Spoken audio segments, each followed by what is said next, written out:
ಪುದು ಕೊಡ್ಮಾಣ್ ಕಳ್ಳಿಗೆ ತುಂದೆ ಅರ್ಕುಳ ಮತ್ತು ಮೇರಮಜಲು ಗ್ರಾಮಗಳನ್ನು ಕೇಂದ್ರವಾಗಿಟ್ಟುಕೊಂಡು 3 ವರ್ಷಗಳಿಗೊಮ್ಮೆ ಪ್ರತಿ ಮನೆಗಳಲ್ಲಿ ರಾಮನಾಮದ ಅನುರಣನೆಯೊಂದಿಗೆ ಭಕ್ತಿಯ ಮೂಲಕ ಶಕ್ತಿಯ ಜಾಗೃತಿಗಾಗಿ ನಡೆಯುವ ಶ್ರೀ ರಾಮನಾಮ ತಾರಕ ಜಪಯಜ್ಞವು ಈ ಬಾರಿ ತಾಲೂಕಿನ ಪುದು ಕಳ್ಳಿಗೆ ಗ್ರಾಮದ ನೆತ್ತರಕೆರೆಯಲ್ಲಿ ಶ್ರದ್ಧಾಭಕ್ತಿಯೊಂದಿಗೆ ನಡೆಯಲಿದೆ ಎಂದು ಶ್ರೀ ರಾಮನಾಮ ತಾರಕ ಜಪಯಜ್ಞ ಸಮಿತಿಯ ಸಂಯೋಜಕ ತೇವು ತಾರನಾಥ ಕೊಟ್ಟಾರಿ ತಿಳಿಸಿದ್ದಾರೆ.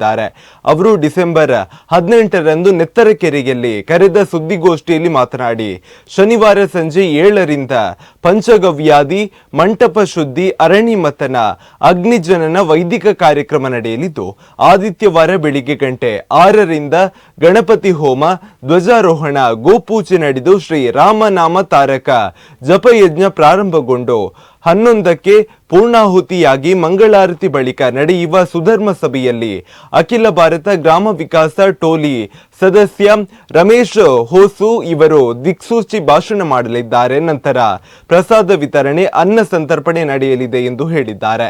ಇನ್ನು ಈ ಸಂದರ್ಭದಲ್ಲಿ ಶ್ರೀ ರಾಮನಾಮ ತಾರಕ ಜಪಯಜ್ಞ ಸಮಿತಿಯ ಪ್ರಧಾನ ಕಾರ್ಯದರ್ಶಿ ಬಿನುತ್ ಕುಮಾರ್ ಅಬ್ಬೆಟ್ಟು, ಕೋಶಾಧಿಕಾರಿ ಕಿಶೋರ್ ಕುಮಾರ್, ಮಾರ್ಗದರ್ಶಕ ಜಯರಾಮ್ ಶೆಟ್ಟಿ ಅಬ್ಬೆಟ್ಟು ಸೇರಿದಂತೆ ಮತ್ತಿತರರು ಉಪಸ್ಥಿತರಿದ್ದರು.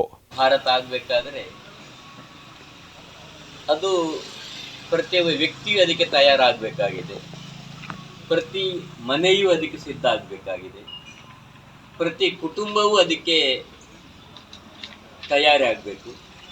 ಪ್ರತಿ ವ್ಯಕ್ತಿ, ಪ್ರತಿ ಮನೆ, ಪ್ರತಿ ಕುಟುಂಬ ಮತ್ತು ಪ್ರತಿ ಗ್ರಾಮವು ಇದರ ಹಿನ್ನೆಲೆಯನ್ನು ಇಟ್ಟುಕೊಂಡು ಜಾಗೃತ ಆಗಬೇಕಾಗಿದೆ.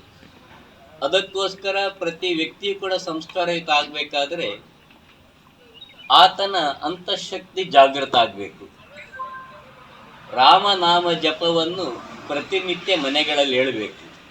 ಮಹಾತ್ಮ ಗಾಂಧೀಜಿಯವರು ಹೇಳಿದರು, ಗ್ರಾಮ ರಾಜ್ಯದಿಂದ ರಾಮರಾಜ್ಯ ಅಂತೇಳಿ. ಅದನ್ನೇ ಸ್ವಾಮಿ ವಿವೇಕಾನಂದರು ಒಂದು ಕಡೆ ಮಾತಾಡ್ತಾ ಹೇಳ್ತಾರೆ, ಭಾರತವನ್ನು ತಿಳಿಬೇಕಾದ್ರೆ ಮೊದಲು ಭಾರತದ ಆತ್ಮವಾದ ಗ್ರಾಮವನ್ನು ತಿಳಿಬೇಕು. ಭಾರತ ಅಂದ್ರೆ ಗ್ರಾಮ ಆಧಾರಿತವಾದಂತಹ ದೇಶ. ಅದಕ್ಕೆ ವ್ಯಕ್ತಿ, ಮನೆ, ಕುಟುಂಬ ಇದೆಲ್ಲವೂ ಸದ್ಯ ಆಗಬೇಕಾದ್ರೆ ವ್ಯಕ್ತಿ ಸಂಸ್ಕಾರಯುತ ಆಗಬೇಕು. ಆ ದೃಷ್ಟಿಯಿಂದ ಈ ರಾಮ ಜಪವನ್ನು ಪ್ರತಿನಿತ್ಯ ಮನೆಗಳಲ್ಲಿ ಎಲ್ಲರೂ ಒಟ್ಟಿಗೆ ಸೇರಿ, ಇವತ್ತು ಜಂಜಾಟದ ಮಧ್ಯೆಯೂ ಕೂಡ ಒಟ್ಟಿಗೆ ಸೇರುವಂಥ ಪದ್ಧತಿಗಳಿಲ್ಲ. ಆದರೆ ಈ ರಾಮ ಜಪ